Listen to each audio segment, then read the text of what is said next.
Hello guys, now we will discuss the amplifier response. The overall response can be viewed on the Bode plotter by choosing the appropriate slides, scales. The overall response for the BJT example given previously is shown. तो इससे पहले जो हमने देखा था इसका जो frequency response था, लो फ्रीक्वेंसी रिस्पांस और हाई फ्रीक्वेंसी रिस्पांस, ठीक है। तो ये देखें, ये उसने जो है इसको, ये मल्टी सिम है ये सॉफ्टवेयर जिसके अंदर जो है ना वो उसको चेक कर रहा है। और ये सर्किट इसको हमने इससे पहले जो वीडियो मैंने आपको दी थी माइल्डर्स इफेक्ट की, उसके अंदर इसको हमने डिटेल में किया था, तो ये प्रैक्टिकली उसने निकाल लिया। अच्छा जी, अब इसमें क्वेश्चन करते हैं जी, what is the input capacitance for a 2N3904 inverting amplifier with the gain of 25, assume the values of CBC and CBE। अब ये कौन सी कैपेसिटर्स है जो आपको नज़र नहीं आ रहे, ये इसके अंदर हिडन पैरासिटिक कह लें आप कैपेसिटेंसेज हैं। तो ये हमने किस में यूज़ करनी होती है, हाई फ्रीक्वेंसी रिस्पांस में हम यूज़ करते हैं, ठीक है। लो फ्रीक्वेंसी रिस्पांस कैसे निकालते हैं, C1 C2 C3 से, और उसमें से जो हाईएस्ट होती है उसको सिलेक्ट करते हैं लो फ्रीक्वेंसी रिस्पांस के लिए। इसमें से जो लोएस्ट होगी वो हमारी जो है हाई फ्रीक्वेंसी रिस्पांस की क्रिटिकल फ्रीक्वेंसी बनेगी, ये आपको लास्ट लेक्चर में बताया हुआ है, ठीक है। अब इसको CBC इनपुट से आउटपुट में कौन सी कैपेसिटेंस है, ये वाली है, बेस टू कॉमन एमीटर होगा, ये इन्वर्टिंग एम्पलीफायर कॉमन एमीटर ही है। तो ये बेसिकली जो एक इसमें है CBC एक CBE, तो CBC को जो है वो आप जो है वो स्प्लिट करेंगे, CBC, हाँ जी, ये CBC 4 पिकोफैरेड वाली। तो जब इसको इनपुट साइड पे लेके जाएंगे तो क्या बन जाएगी, AV+1। अच्छा, तो इसमें आप देखें जो CBC है उसको हमने तोड़ना है इनपुट से आउटपुट, तो जब तोड़ के इनपुट साइड पे लेके जाते तो फार्मूला क्या होता है कि CBC इंटू AV+1, और आउटपुट साइड पे वो AV+1/AV बनता है। अच्छा, और उसको फिर ये इसमें ऐड हो जाएगा, वो CBE के साथ क्या हो जाएगा, ऐड हो जाएगा, ठीक है। तो ये देखें CBC into AV+1 plus CBE, ये क्यों ऐड हो रहा है, दो कैपेसिटेंसेस पैरेलल में आ जाती हैं। ये ऐसे ही जैसे एक टैंकी है ना, दो टैंकियाँ अगर आप पैरेलल में लगा लेंगे तो जाहिर सी बात है उसमें ज़्यादा पानी का स्टोरेज आ जाएगा। तो कैपेसिटर्स पैरेलल में ऐड होते हैं, इंडक्टर सीरीज़ में ऐड होते हैं, रेजिस्टर सीरीज़ में ऐड होते हैं, ठीक है। अच्छा, तो सी इन कितनी बन जाएगी आपकी, 4 पिकोफैरेड 25 प्लस 1 प्लस 6 110 PF। ये हमने डिटेल में पीछे किया भी हुआ है, फिर इसको आगे यूज़ भी करना है। ये तो सी इन निकली ना, आर इन निकालनी होती है, फिर आर इन निकालने के बाद 1/2πRC करना होता है, उससे आपकी क्या निकलती है, क्रिटिकल फ्रिक्वेंसी। ओके, अच्छा आगे चलते हैं जी। मल्टी स्टेज एम्पलीफायर्स ये हम बहुत पहले डिस्कस काफ़ी हमने किया भी है, यहाँ पे इसको थोड़ा सा मज़ीद फ्रेश कर लेते हैं। ये मल्टी स्टेज में क्या होता है कि गेन्स आपस में मल्टीप्लाई हो जाती हैं। जैसे अगर आपके पास 3 स्टेज हैं एम्पलीफायर्स की, और तीनों की गेन्स हैं AV1 AV2 AV3, तो ओवरऑल गेन क्या होगी, तीनों को ज़रब दे देंगे, कैस्केडिंग भी आप कह सकते हैं, ठीक है। तो इसमें ये this is the concept of multi stage amplifier. ये देखिए जैसे यहाँ पे दिखा भी रहा है कि यहाँ पे दो स्टेजें लगी हैं ना, AV स्टेज 1 AV स्टेज 2। अब दो स्टेज को जब कपल करना होता है, जोड़ना होता है, तो कपलिंग का फिर आगे मैकेनिज्म आ जाता है कि कपल कैसे करें। हमने जो अब तक पढ़ा है वो कैपेसिटर कपलिंग पढ़ी है ना, कैपेसिटर के थ्रू, और उसका बेनिफिट क्या है कि वो AC सिग्नल को पास करेगा, जो स्मॉल सिग्नल DC को ब्लॉक कर देगा। DC को ब्लॉक क्यों करवाया, ताकि बाइसिंग यानी क्यू पॉइंट इफेक्ट ना हो, ठीक है। क्यू पॉइंट हमारा जो सिस्टम का है, क्यू पॉइंट क्या होता है, लोड लाइन के ऊपर जो पॉइंट होता है, वो हमारा इफेक्ट ना हो, ठीक है। तो AV1 इंटू AV2, ठीक है, इसमें दोनों के गेन्स को मल्टीप्लाई कर देंगे। और कपलिंग में देखते हैं, the basic purpose of coupling में क्या होता है कि coupling to transfer the AC from output of one stage to the input of next stage, to block the DC to pass from the output of one stage to input of the next stage, which means to isolate the DC conditions जी। तो to block the DC to pass from the output of one stage to the input of the next stage, which means to isolate DC।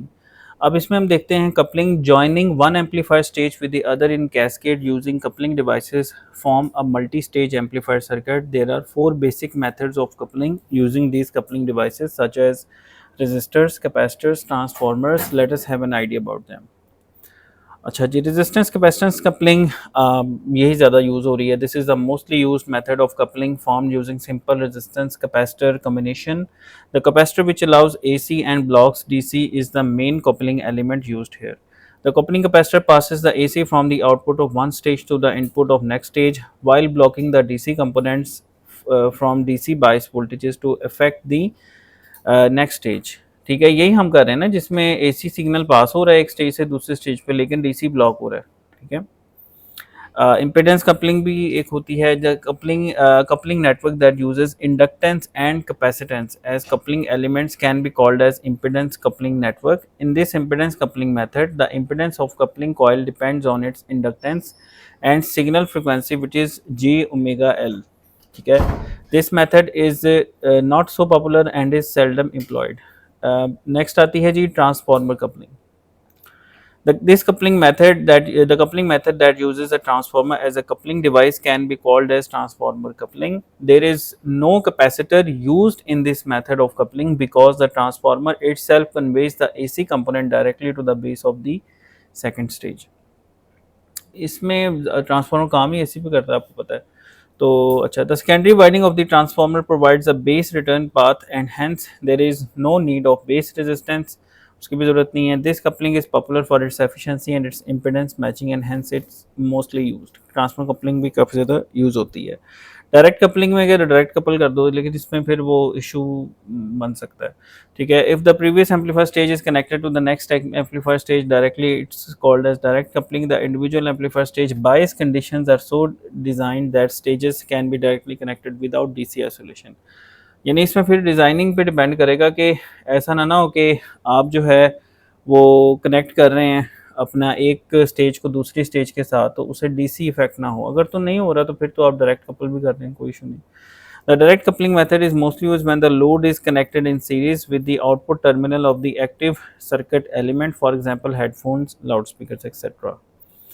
Role of capacitors in amplifier, ये भी हमने पढ़ लिया हुआ है काफ़ी ज़्यादा, बस उसको एक बार गो थ्रू कर लेते हैं। Other than the coupling purpose there are other purposes for which few capacitors are specially employed in amplifiers. To understand this let us know about the role of capacitors.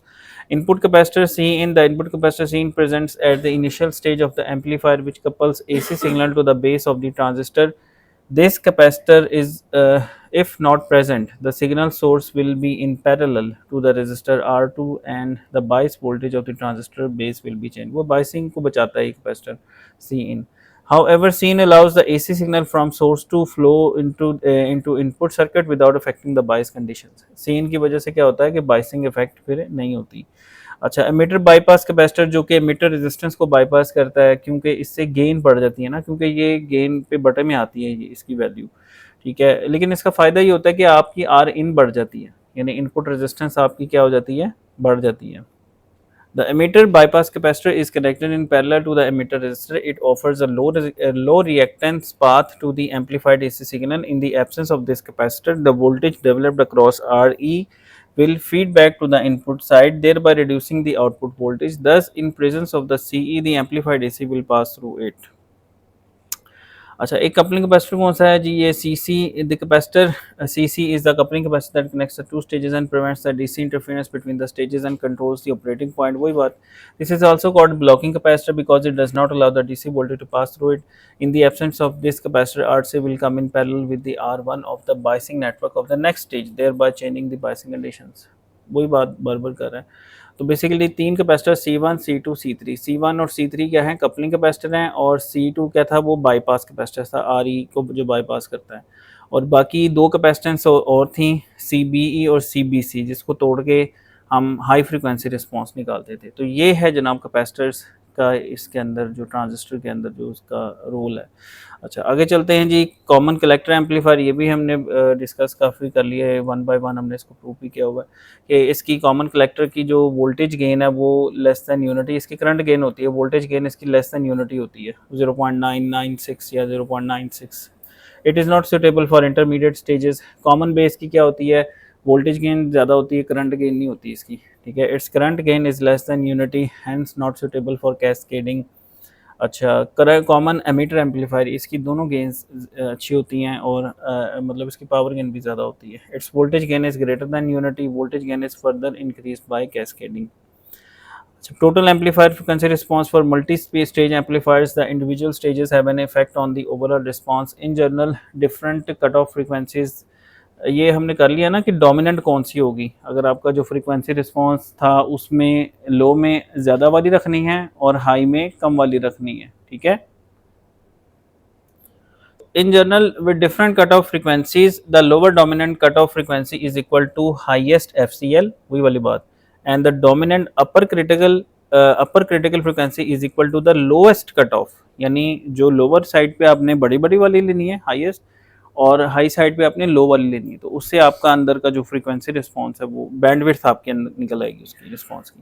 When the क्रिट अच्छा अब ये देखें ज़रा, अगर बराबर आ जाए, ये भी तो हो सकता है ना कि बराबर आ जाए, ठीक है। When the critical frequencies for the multi stage amplifiers are equal, अब क्या करना है, तो बराबर आ गई। फिर the lower critical frequency is higher than any one and is given by, फिर ये आपने फार्मूला लगाना है F C L dash is equal to F C L, जो कि बराबर आ गई थी तीन कैपेसिटर्स की, तीन निकलेंगे ना C1 C2 C3 की, ठीक है। तो उस सूरत में क्या करेंगे, फिर जो बराबर आ रही है वैल्यू, एक वैल्यू आ जाएगी आपकी एफ सी एल तकसीम अंडर रूट 2 की power 1 by N minus 1। N क्या चीज़ है, नंबर ऑफ स्टेजेस, जितनी उसमें स्टेज है, तो ये फार्मूला फिर आप लगाएंगे। And the upper critical frequency, उसमें क्या होगा कि F dash C U is equal to F C U, उसमें ज़रब देंगे आप अंडर रूट 2 की पावर 1 बाई एन माइनस 1, सही है। तो ये अगर आपकी इक्वल निकल आए तो इस तरह से आपने एफ सी एल निकालनी है और एफ सी यू निकालनी है, सही है। तो ये इसका न्यूमेरिकल भी देखते हैं आगे। अच्छा, in a certain two stage amplifier, one stage has a dominant lower critical frequency of 850 Hz, two stage amplifier है, यानी दो स्टेजें उसने लगाई हुई हैं, ठीक है। Dominant lower critical frequency of 850 Hz and dominant upper critical frequency of 100 kHz. The other has a dominant lower critical frequency of 1 kHz and dominant upper critical frequency of 230 kHz. Determine the overall bandwidth. ये बड़ा important सवाल है। अच्छा, अब मुझे पहले बताएं कि अब टू स्टेज एम्पलीफायर है ना, अब इसमें से लो वाली में हम किसको सिलेक्ट करेंगे, 850 हर्ट्ज है और एक है 1 किलो हर्ट्ज वाले को सिलेक्ट करेंगे, ये हमारी होगी डोमिनेंट जो लोअर कट ऑफ फ्रीक्वेंसी है। अच्छा, अब दूसरी कौन सा है, 100 किलो हर्ट्ज है और 230 किलो हर्ट्ज है, इसमें कौन सा करेंगे सिलेक्ट, 100 किलो हर्ट्ज, जो बड़े में छोटे वाला है उसको कर लेंगे। तो ये देख लें 1 किलो हर्ट्ज और 100 किलो हर्ट्ज। अब बैंडविड्थ क्या होगी, 100 के माइनस 1 के, 100 के माइनस 1 के 99 किलो हर्ट्ज, इसका आंसर आ गया 99 किलो हर्ट्ज। अच्छा, इससे ये इस क्वेश्चन में आप देखें कि मतलब डिफरेंट है, यानी आपकी जो क्रिटिकल फ्रिक्वेंसीज हैं वो डिफरेंट है। अगर वो सेम आ जाती हैं, फर्ज कर लें इन दोनों की सेम 850, दूसरे की भी 850 आ जाते, फिर क्या फार्मूला लगाओगे, 850 ओवर अंडर रूट 2 की पावर 1/2, या जो कि जजर का 2 बन जाएगा -1। और इसी तरह अगर हाई साइड की बराबर आ जाए तो उसमें क्या होगा कि वो फ्रिक्वेंसी ज़रब अंडर रूट 2 की पावर 1/2, 1/n है ना, n इसमें 2 है, 2 स्टेज है, तो -1 ये बन जाएगा। तो अच्छा, a certain 3 stage amplifier has the following dominant lower critical frequencies. One कितनी है जी, ये कितनी बता रहा है, 500 है, 500 हर्ट्ज, ठीक है। ये बता रहा है 980 और 130।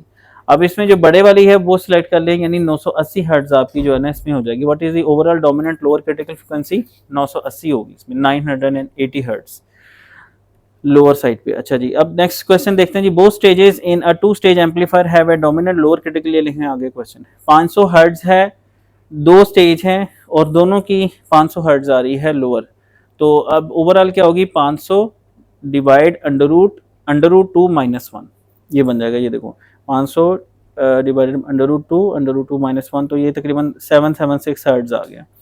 अच्छा, और अपर कितनी है, 80 किलो हर्ट्ज है, तो 80 किलो हर्ट्ज में क्या करेंगे, ज़रब दे देंगे अंडर रूट 2 की पावर 1 ओवर, अच्छा हाँ 2 स्टेज है ना, तो ये 1/2 n की जगह 2 पुट कर दें -1, तो ये आप देखें 1/2 हाफ होता है ना, तो ये वो आपका आ जाएगा 80 kilo hertz into 0.644, 51.5 kilo hertz. तो अब आप बैंडविड्थ निकाल लें, 51.5 kilo hertz minus 0.776 kilo hertz, तो यहाँ से आपकी बैंडविड्थ आ जाएगी 50.7 किलो हर्ट्ज। क्लियर हो गया, ठीक है। तो अच्छा जी, आगे चलते हैं।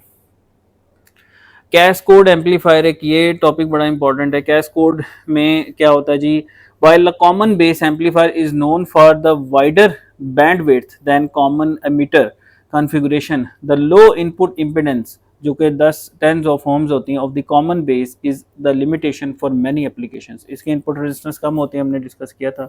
The solution is to precede the common base stage by a low gain common emitter stage which has moderately high input impedance, kilo ohms के अंदर होती है, वही बीटा आ रही, तो इसकी मतलब मॉडरेट होती है, बहुत हाई भी नहीं होती, मॉडरेट होती है। तो अगर आप कॉमन बेस की बैंडविड्थ बहुत ज़्यादा है, लेकिन इशू क्या है, उसकी इनपुट रेजिस्टेंस कम है, तो वो बढ़ाने के लिए आप पीछे कॉमन एमिटर लगा दो। तो अब आप ये देखें, ये कॉमन बेस है, इसकी बैंडविड्थ ज़्यादा है, लेकिन इसकी आर इन कम है, आप उसके साथ ये लगा दो कॉमन एमिटर, तो फिर इन दोनों का कैस्केड हो जाएंगे। तो इसका एक नाम होता है जिसको कहते हैं कैस्कोड एम्पलीफायर। ये देखें, तो ये क्या आपका कैस्कोड एम्पलीफायर बन जाएगा। पहले क्या आ रहा है, कॉमन एमिटर, उसके बाद क्या आ रहा है, कॉमन बेस। ठीक है, the stages are in cascode configuration stacked in series as opposed to cascaded for a standard amplifier chain. तो इसमें अच्छा, ये इस तरह का सर्किट है आपका, कैस्कोड एम्पलीफायर इसको कहते हैं। ठीक है, तो ये इम्पोर्टेंट है, इसको आपको पता होना चाहिए concept. Capacitor coupled 3 stage common emitter amplifiers, तो capacitor coupled for a cascade example, the cascode amplifier configuration has both wide bandwidth and a moderately high input impedance। इसमें अब आपको बैंडविड्थ का फ़ायदा भी मिल गया और आपको जो है वो इनपुट रेजिस्टेंस भी आपको इसमें अच्छी मिल गई। अच्छा, आगे चलते हैं। The cascode amplifier is combined common emitter and common base. पहले कॉमन एमीटर है, उसके साथ कॉमन बेस को जोड़ा हुआ है, तो ये बन गया कैस्कोड एम्पलीफायर। इसकी बैंडविड्थ भी ज़्यादा है और इनपुट रेजिस्टेंस भी मॉडरेटली हाई है। अच्छा, नेक्स्ट हम डिस्कस करते हैं जी डार्लिंगटन। इसको थोड़ा सा हम अभी ज़रा डिटेल में करते हैं। डार्लिंगटन इसका वैसे हमने क्या पढ़ा था कि भाई इसमें डार्लिंगटन में क्या होता है कि दोनों ट्रांजिस्टर्स की गेन्स ज़रब हो जाती है ना, और इससे होता क्या है कि थोड़े से आई बी पे बहुत ज़्यादा आपको आईसी मिल जाता है। तो हैवी जो लोड है, मोटर हो गई, लैंप्स हो गए, उनको ड्राइव करने में बहुत आसानी होती है, बहुत सहूलत होती है हमें, जहाँ पे हमें हाई करंट चाहिए। तो ये आपने ध्यान में रखना है, डार्लिंगटन ट्रांजिस्टर। इसमें 2 ट्रांजिस्टर एक दूसरे के साथ क्या है, जुड़े हुए हैं। ठीक है, यानी यूँ समझ लें कि ये देखें, ये ट्रांजिस्टर है आपका, इसकी जो ये क्या कहेंगे इसको, ये एमीटर है ना, ये एमीटर इसकी बेस के साथ जुड़ा हुआ है। ठीक है, तो ये जोड़नी है आपने। अब ये इसका एक मेन कलेक्टर टर्मिनल बन गया, ये इसका मेन बेस टर्मिनल बन गया, और नीचे वाला उसका मेन एमीटर टर्मिनल बन गया। लेकिन अब हम इसके अंदर घुसते हैं, इसका एनालिसिस करते हैं।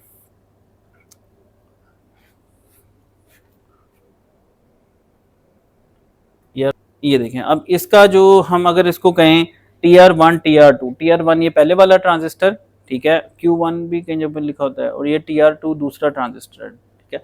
अच्छा, अब इसमें अगर हम देखें हमारा जो मेन IC है उसकी इक्वेशन लिखवाएं जरा। IC will be equal to IC1 plus IC2, ऐसे ही है। और जो मेन IB है वो बेसिकली क्या है, आपका IB1 है बेसिकली। ठीक है, और आपका जो IE1 है वो बेसिकली क्या है, IB2। ऐसे ही हो रहा है ना, IE1 आपका क्या है, IB2 है। सही है। अच्छा, और इसमें चलें इसको पुट करें, IC is equal to beta IB1 plus IC2 is equal to beta IB2। ऐसे ही है। अच्छा, इसको बीटा 1 कह लें, इसको बीटा 2 कह लें, उसका बीटा 1 बाद में हम आगे सिंप्लीफाई करेंगे कि हम अज्यूम कर लेंगे बीटा सेम है, वो बाद में एंड पे करेंगे। अभी हम इसको लदा करते हैं कि ट्रांजिस्टर 1 का बीटा 1 है और ट्रांजिस्टर 2 का बीटा 2 है। अब इसको पुट करें जरा। अच्छा, ये क्या हो जाएगा जनाब, IB2। अच्छा, IB2 किसके बराबर है, IB2 is equal to IE1। IE1, तो IE1 को हम कैसे लिख सकते हैं, बीटा 2। IE1 लिखवाएं यार जरा please. IE1 will be equal to 1 plus beta 1 IB1। सही है। IC प्लस IB, IC को तोड़ लें तो कॉमन है वही, तो अब आपको फटाफट आना चाहिए कि IE is equal to 1 plus beta into IB। सही है। तो अब इसमें से IB1 कॉमन निकाल दें, तो IB1 बेसिकली आपका IB है ना, तो बीटा 1 प्लस बीटा 2, ठीक है, इसको अंदर ज़रा भी दे दें, प्लस बीटा 1 बीटा 2 आई बी। तो आई सी ओवर आई बी यानी आउटपुट ओवर इनपुट क्या हो गया, beta 1 plus beta 2 plus beta 1 beta 2। लेकिन मैंने आपको ये बताया था कि ये दोनों प्रोडक्ट होते हैं, ये जमा भी हो रहे होते हैं, लेकिन ये इसकी वैल्यू थोड़ी होती है, यानी हम इसको इग्नोर कर देते हैं। हम कहते हैं कि बीटा अगर हमारा ज़रा ज़्यादा वैल्यू है तो उसको हम इग्नोर कर देते हैं, यानी वो समझ लें 100 है तो कितना हो जाएगा ये 10,000। 10,000 में 200 इज़ वेरी लो, ठीक है, तो इसलिए अक्सर इसको इग्नोर कर देते हैं। लेकिन आ रहा होता है एक्चुअल में, एग्जैक्टली वो आ रहा होता है beta 1 plus beta 2 plus beta 1 into beta 2। सही है, तो ये था इसमें एक बड़ी ज़बरदस्त बात। एनपीएन के हवाले से किया, इसी तरह से आप पीएनपी के हवाले से भी कर सकते हैं। बस ये कि एरोज चेंज हो जाएंगे और नीचे मीटर ऊपर जाके मीटर ऊपर आ जाएगा, कलेक्टर नीचे आ जाएगा, और एरो इनर टुवर्ड्स यानी नेड़े वो मैंने आपको बताया था एन यानी अंदर की तरफ चले जाएंगे। ठीक है, तो इसको भी आप इसी तरह प्रूव कर सकते हैं। तो ये जनाब आपका डार्लिंगटन को हमने ज़रा मज़ीद डेप्थ में जाके देखा है। The Darlington transistor configuration of two bipolar transistors offers increased current switching for a given base current. ज़्यादा करंट आपको मिल जाता है अगर आपने ज़्यादा हैवी लोड ड्राइव करना है, वहाँ पे आप इसको यूज़ कर लेते हैं। अच्छा, the Darlington transistors named after its inventor Sidney Darlington, जो इसका इन्वेंटर था। ठीक है, it is a special arrangement of two standard NPN और PNP bipolar junction transistors connected together. The emitter of one transistor is connected to the base of the other to produce a more sensitive transistor, ठीक है, with a much large current gain, being useful in applications where the current amplification or switching is required. Darlington transistor pair can be made from two individually connected bipolar transistors or one single device commercially made in a single package with a standard base emitter collector. Leads are available in a variety of case styles. आप दो को जोड़ के भी उस तरह भी बना सकते हैं या बनाए ले लें जिसके अंदर वो फैब्रिकेटेड ही मतलब इकट्ठा होता है उसके अंदर। तो as we saw in the transistor as a switch tutorial as well as being an amplifier, the BJT can be made to operate on off switch as shown. अच्छा, ये देखो, ये आपका ये हमने किया ना बीजेटी एज अ स्विच, हमने किया था इसको ये एज अ स्विच। इसको अगर हम यूज़ करें यानी सैचुरेशन में हम चलाएंगे ना, यहाँ पे अगर हम इसको बेस पे आई बी ज़ीरो कर दें तो आई सी ज़ीरो हो जाएगा, स्विच ऑफ। और अगर हम यहाँ पे इसको क्लोज कर दें और रेजिस्टेंस ऐसे सेट करें कि ये सैचुरेशन में चला जाए, यानी आई बी की वैल्यू होगी ना जो मैक्सिमम कह लें जिसमें सैचुरेट हो जाए आई बी सेट, उससे फिर ये क्या हो जाएगा आई सी सेट यहाँ पे फ्लो करेगा, आई सी सेट जो कि मैक्सिमम करंट है, यानी टू एक्सट्रीम, ज़ीरो मैक्सिमम, तो इसको हम क्या कहेंगे, स्विचिंग। पावर इलेक्ट्रॉनिक्स में यही कॉन्सेप्ट यूज़ होगा, आगे हम पढ़ेंगे इंशाल्लाह। When the base terminal of the NPN transistor is grounded, zero current flows into the base, therefore IB0. As the base terminal is grounded, no current flows from the collector to emitter terminals, therefore non-conducting NPN transistor is switched off, जिसको cut off बोलेंगे। If now forward biased the base terminal with respect to the emitter by using a voltage source greater than 0.7 volt, the transistor action occurs, causing in much large current to flow through the transistor between its collector and emitter terminals. The transistor is now set to be switched on conducting if we operate the transistor between these two modes of the cutoff, and non-conducting NPN transistor is switched off if now we forward bias the base terminal with respect to the emitter। ठीक है, तो by using a voltage source greater than 0.7 volt, the transistor action occurs causing, अच्छा ये वही बात repeat कर ली इसने, the transistor is now set to be switched on if we operate the transistor between these two modes of the cutoff and conduction, the transistor can be made to operate as an electronic switch। switch क्या होगा, या on या off, either on either off। ठीक है, cut off saturation, दो extremes, ठीक है, या जीरो करंट है या मैक्सिमम करंट है as according to transistor rating. ठीक है, तो however the transistor base terminal needs to be switched between 0 and some positive value much greater than 0.7 to fully conduct. A higher voltage causes an increased base current to flow into the device, resulting in collector current becoming large, while voltage drop across the collector and emitter terminals VCE becomes smaller. Then we can see a smaller current flowing into the base terminal can cause much large current to flow between the collector and emitter. The ratio of the, ये basic बातें कर रहा है वो इस तरह, the ratio of the collector current to the base current beta is known as current gain of the transistor। A typical value of beta for the standard BJT कितना 50 से 200 तक 220 तक भी शायद चली जाती है कुछ कुछ ट्रांजिस्टर मॉडल्स में। तो 50 to 200 है and varies between the transistors of the swim part in some cases where the current gain of the single transistor is too low to directly drive a load one way to increases to Darlington pair. अगर आपके पास load नहीं चल रहा, उससे नहीं चला पा रहे, तो डार्लिंगटन कॉम्बो बना लो उसकी। ठीक है, a Darlington transistor configuration known as Darlington pair और सुपर अल्फा सर्किट। ये देखिए, इसका एक और नाम आ गया, सुपर अल्फा सर्किट। ठीक है, डार्लिंगटन पेयर कॉमन वर्ड है काफ़ी ना, पता चल जाता है। तो अगर कहीं मैं आपको दे दूं सुपर अल्फा सर्किट, तो ये वही चीज़ है। Okay, consist of two NPN or PNP transistors connected together so that emitter current of the first transistor becomes the base current of the second transistor. The transistor TR1 is connected as an emitter follower and TR2 is common emitter amplifier as shown below. अच्छा, ये देखें जी, ये अभी हमने इसकी derivation भी कर ली है। Using the NPN Darlington transistor as an example, the collectors of the two transistors are connected together and the emitter of TR1 drives the base of TR2. The configuration achieves beta multiplication because of the base current IB. The collector current is beta into IB. अच्छा जी, ये देखें I C is equal to I C one plus I C two. ये देखें, ये यहाँ board पे मैंने करके दिखाया आपको। I C is equal to beta one I B plus beta two I B two. ठीक है, I B two I E one, I C one plus I B, यानी बीटा वन प्लस वन। ठीक है, तो उसको put कर दें तो ये देखें, ये आपका अल्टीमेट आंसर क्या आ गया, beta one plus beta two plus beta one ज़रा बीटा टू, ये। ठीक है, तो अच्छा, where beta one and beta two are the gains of the individual transistors. ठीक है, this means the overall gain beta is given by the gain of the first transistor multiplied by the gain of the second transistor as the current gains of the two transistors multiply. In other words, a pair of bipolar transistors combined together to make a single Darlington transistor pair can be regarded as a single transistor with a very high beta and consequently high input resistance. क्योंकि beta आ रही होगी ना, are pi beta आ रही होती है, तो अगर आपका बीटा ज़्यादा है तो बीटा आर भी ज़्यादा हो जाएगा। ठीक है, तो अच्छा, डार्लिंगटन ट्रांजिस्टर की एग्जांपल देख लेते हैं जी। Two NPN transistors are connected together, two NPN transistors are connected together in the form of Darlington pair to switch a 12 volt 75 watt का हेलोजन लैंप है। देखें, 75 वाट 12 वोल्ट, करंट कितना होगा बताएं ज़रा, P equal to V I D C. तो 75 तकसीम 12 करें ज़रा फटाफट, 75 डिवाइडेड बाई 12, 75 डिवाइडेड बाई 12, देखें कितना आता है, 6.2 ampere. It's huge current, 6 ampere.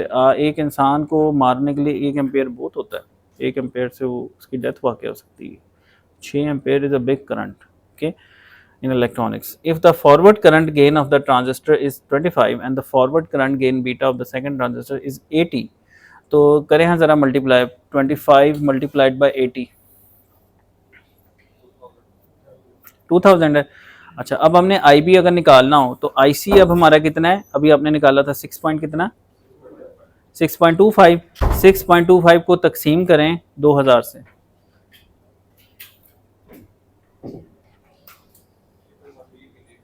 3 milli ampere. यार 3 मिली क्या है, 3 मिली एम्पेयर से आप 6 एम्पेयर पैदा कर सकते हैं, 3 मिली एम्पेयर से 6 मिली। अब 3 मिली के लिए आप डिज़ाइन कर लें उसी तरह ही वो। अच्छा हाँ, अब यहाँ एक चीज़ नोट करें ज़रा, क्या उसमें हम क्या करते थे, R B is equal to V B E minus 0.7 over current, ये करते थे ना। इसमें 0.7 आएगा, ये ज़रा सोच के बताएं, इसमें कैसे करोगे आप डिज़ाइन। डार्लिंगटन का एक क्वेश्चन आ भी सकता है आपको, इसमें बताओ इसमें कितने वोल्ट आएंगे आपके पास, 1.4 हो जाएगा। तो इसमें अगर आपको मैं कहूँ आर बी निकालो, तो वी बी आप समझ लें 12 वोल्ट की है, तो यानी बेस 22 है। तो करें हाँ ज़रा कैलकुलेट, 12 माइनस 1.4 तकसीम 3 मिली,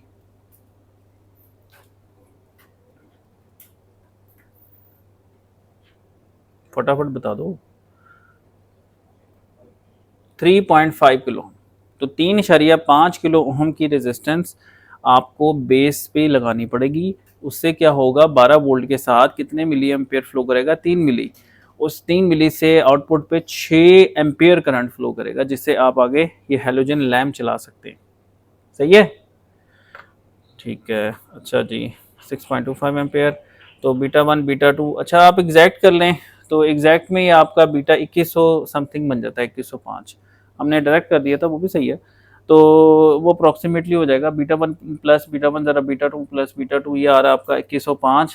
तो ये 3 मिली एम्पेयर इतना ही है, हमने भी इतना ही कैलकुलेट, तुम्हारा 3 पॉइंट कुछ था समथिंग, तो 3 मिली एम्प्स आ गया। Then we can see that a very small base current of only 3 milli ampere such as that supplied by a digital logic gate or the output port of a microcontroller, ये दे देता है इतनी, यानी एक micro controller से अब आप halogen lamp चलाने जा रहे हैं, वैसे नहीं चल सकता भाई 6 एम्पेयर, वो तो दे ही नहीं सकता कंट्रोलर, लेकिन आप चल जाएगा। क्या लगा रहे हो? डार्लिंगटन। तो it's a big thing, okay, या सुपर अल्फा, दूसरा नाम इसका क्या है? सुपर अल्फा, ठीक है। Can be use to switch the 75 watt lamp on and off if two identical bipolar transistors are used to make a single Darlington device, then beta 1 is equal to beta 2। अच्छा, अब आप next simplify करें, beta 1 is equal to beta 2, तो ये क्या बन जाएगा? Beta square plus 2 beta, beta square plus 2 beta. तो ये देखें, ये आपका बन रहा है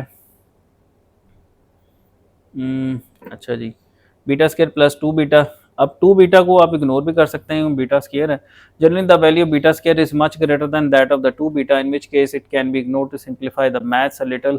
then the final equation for the 2 identical transistors configured as Darlington pair, उसमें हम IC is equal to beta square into IB, ठीक है। बीटा स्क्वायर यानी बीटा क्या है? एक ट्रांजिस्टर का बीटा, उसका स्क्वायर कर रहे हैं आप। So then we can see that two identical transistors, beta square is used instead of beta, acting like one big transistor with a huge amount of gain. Darlington transistor pairs with current gains of more than 1000 with maximum collector currents of several amperes are easily available, ठीक है। For example, NPN TIP 120, its PNP equivalent is TIP 125, ठीक है। The advantage of using an arrangement such as this is that the switching transistor is much more sensitive, as only a tiny base current is required to switch a large amount of current. Typically of the Darlington configuration can be over 1000, whereas normally a single transistor stage produces a gain of 50 to 200। तो अगर 200 हो तो फिर कितनी हो जाएगी? 40,000। That's a big number। 40,000 या 4,000? 40,000। अच्छा, then we can see that a Darlington pair with a gain of 1000:1 could switch an output current of 1 ampere in a collector इसमें जो बेस में with a collector meter circuit with an input base current कितना है? 1 मिली, यानी 1 मिली ampere से आप 1 ampere की switching करा रहे हो। It's a huge thing, okay. This makes Darlington transistors ideal for ideal. अच्छा दी एडवांटेज ऑफ यूजिंग, अच्छा जी यहाँ ये थोड़ा सा रिपीट हो गया है। Ideal for interfacing with the relays, lamps and motors to low power micro controller, computer और लॉजिक कंट्रोलर्स एज शोन। तो ये देखें, आपका यहाँ से आपको इनपुट मिल रही है किसी कंट्रोलर वगैरह से, या कोई डिजिटल कोई डिवाइस है आपकी जो जिसकी इतना नहीं करंट वो दे सकती। तो आप क्या करो, यहाँ पे लगा दो 10K की, इसने बेस की रेजिस्टेंस लगा दी है, डार्लिंगटन लगा दी है, LED लगाई है साथ में। ये तो सिंपल सर्किट है LED वाला 750 R का, इसकी जगह ये आप लगा सकते हो। ये असल चीज़ है, मोटर है, हेलोजन लैम्प है, या कोई हीटर है। हीटर भी जो है ना वो करंट खींचता है अच्छा खासा। So the base of the Darlington transistor is sufficiently sensitive to respond to any small input current from a switch or directly from a TTL transistor logic or 5 volt CMOS logic gate. The maximum collector current for any Darlington pair is the same as for the main switching transistor TR2, can be used to operate the relays, DC motors and solenoids. The base of the Darlington transistor is sufficiently sensitive. अच्छा जी, ये वही repeat हो गया। One of the main disadvantage of the Darlington transistor pair is the minimum voltage drop, ठीक है, between the base and the emitter when fully saturated. यानी drop इसमें डबल हो गया ना, पहले कितना था 0.7 होता था, 1.4 है। Unlike a single transistor which has a saturated voltage drop of between 0.3 volt to 0.7, when fully on, Darlington device has twice the base emitter voltage drop, 1.2 instead of 0.6, as a base emitter voltage drop is the sum of the base emitter voltage drops of the two individual transistors, which can be between 0.6 to 1.5 volt। तो ठीक है बच्चों, इस तरह से आपको एक question भी आ सकता है, इसका सर्किट सॉल्व करें डार्लिंगटन का। तो बस इसमें ये ख्याल रखना है कि VB -1.4, वहाँ से जो है वो आपकी निकलेगी IB। सही है, वहाँ पे मिस्टेक अक्सर होती है। तो आज के लिए इतना ही। Thank you very much for listening.